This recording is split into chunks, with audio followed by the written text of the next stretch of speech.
reading resumes and reading biographies of people and made assumptions. And I think that you do need to understand that today is day one. And so you can read my bio, you can read that I'm a pharmacist, you can make every accusation, but I have proved myself outside of my resume that I work for the state of Michigan and I work for our good people and our good state. So I hope that just like we have to not have bias toward the situation, that you'll look at that with an open mind too, and that we will work together because we do live in a great state, and we want to protect the people, all of the people of the state of Michigan, not just cannabis growers, not just medical people. So there was a lot of comments made and a lot of, I felt at times even unprofessional because I'm not making an assumption of anybody else walking up to the microphone. So we do want to work together. This is day one. The 5 of us are just meeting together. We're just working together. We didn't determine when we got appointed or the timeline, but you need to know that we will work for you and that we are understanding that the timeline needed to start December 20th and we're moving forward. So if we can all work together, I think that it'll be for the greater good. So that's my comment. I've sat here for a long time, but I want you to know that we're all in this together.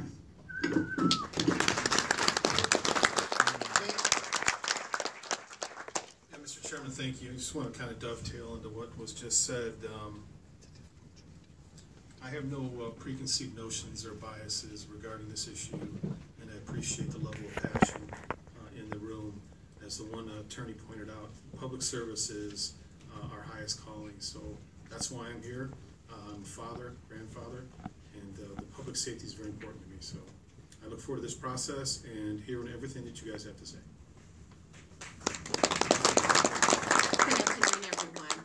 I just want to say thank you for all of the comments this afternoon. I think for all of us on the board here, it adds some of the ones that were negative, some of the ones that were positive.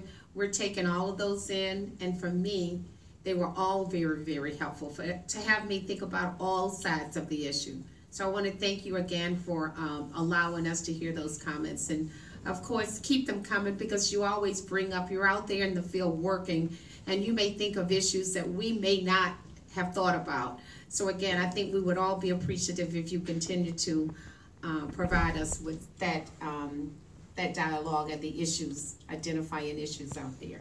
Thank you very much.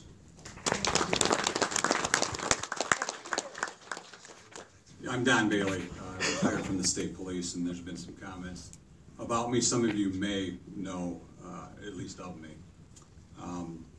We're frustrated with the timeline as well. We want to move this along.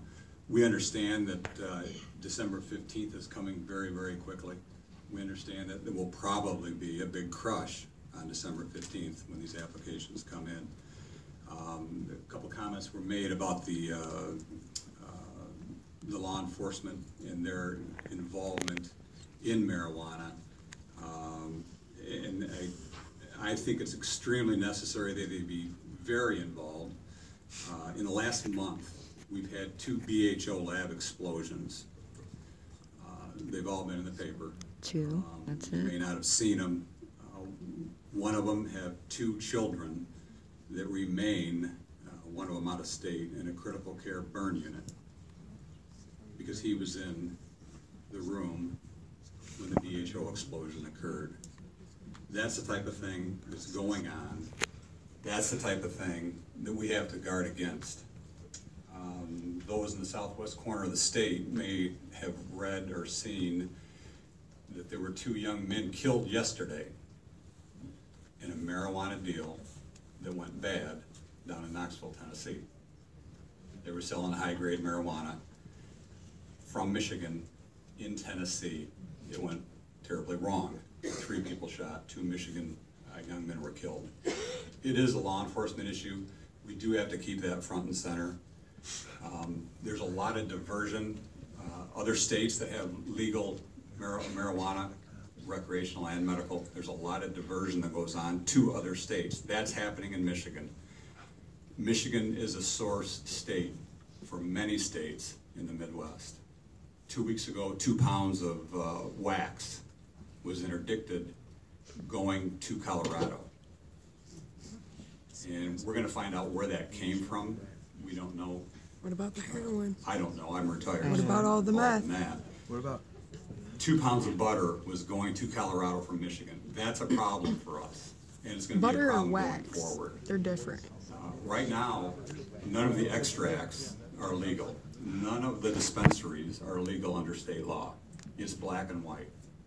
With the Supreme Court making a final ruling 2 weeks ago, that's a done deal. So anything that's open right now isn't legal. Going forward, there's gonna be a new law. They are going to be legal. But if you've demonstrated in the past that you're not gonna abide by the law that we did have, why do we think, it's a rhetorical question, going forward, you would abide by the new law? That's all I have, thank you. How about the Anyone else prescription here? drug and the heroin? All right, we need one thing to follow up here on number 6, approval of the meeting